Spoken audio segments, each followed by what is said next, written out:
அற்புதர் அற்புதர் அற்புதர் அற்புதர் இயேசு அற்புதர்.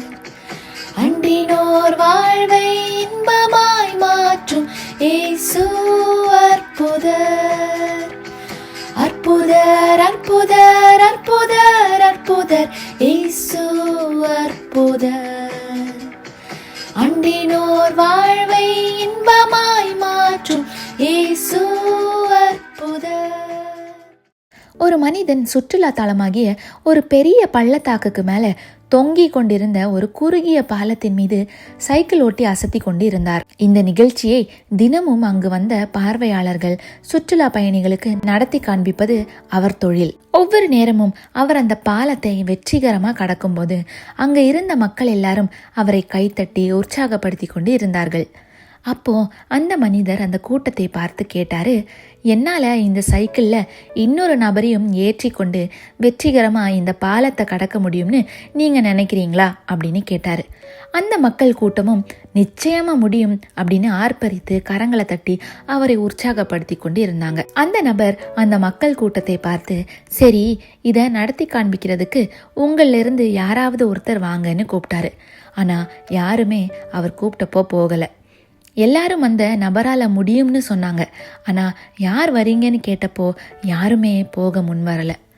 நாமும் இயேசு கிறிஸ்து நம் வாழ்க்கையில் செய்த அற்புதங்களை பார்த்திருக்கோம், மற்றவர்கள் வாழ்க்கையில செய்த அதிசயங்களை பார்த்திருக்கோம். நம்ம தேவனால கூடாத காரியம் ஒன்றுமே இல்லைன்னு நல்லா தெரிஞ்சு வச்சிருக்கோம். அதை நம்புறேன்னு வாயினால அறிக்கையிடவும் செய்வோம்.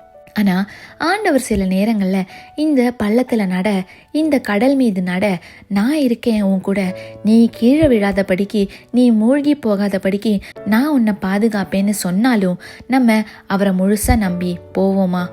நம் வாழ்க்கையில சந்திக்கும் ஒவ்வொரு அலைகளையும் கடக்க ஆண்டவர் உதவி செய்வாருன்னு நமக்கு தெரியும். செங்கடலை 2 பிளந்து நடக்க செய்த தேவன் நம்மையும் இந்த பள்ளத்தாக்குல நடத்துவார், சேதமின்றி பாதுகாப்பார்னு நமக்கு தெரியும். ஆனா விசுவாசத்தோட அந்த பாதையில நடப்போமா? இல்லைனா ஏசப்பா என்னை கைவிட்டுட்டாரு, நான் எப்படி இந்த பாதையை தனியா கடக்க போறேன்னு பயந்து புலம்பிக் கொண்டு இருப்போமா? ஆண்டவர் அற்புதம் செய்வார், ஆண்டவர் என்னை நடத்துவார்னு நம்ம வாய்களினால அறிக்கையிடுறோம்.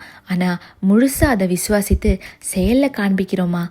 எனவே என்னுடைய இந்த காரியம் முடிந்து போன ஒன்று, இது இனிமே துளிர்க்காது, இந்த பாதை அடைக்கப்பட்டது, இனிமே இது திறக்கப்படாது, இந்த ஜெபம் இனிமே கேட்கப்படாது அப்படின்னு நீங்களே எல்லாவற்றுக்கும் ஒரு முற்றுப்புள்ளி வைக்காதீங்க. தொடங்குகிறவரும் முடிக்கிறவரும் நம் தேவன் ஒருவரே. உங்க நம்பிக்கையை தளர விடாதீங்க. ஆண்டவரை நம்புறேன்னு வெறும் வார்த்தைகளால மட்டும் சொல்லாம உங்க விசுவாசத்தை உறுதிப்படுத்தி அதை செயல்லையும் காமிங்க.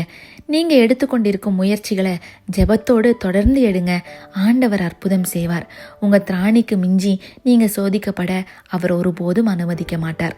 கர்த்தர் உங்களை ஆசீர்வதிப்பாராக. ஆமேன்.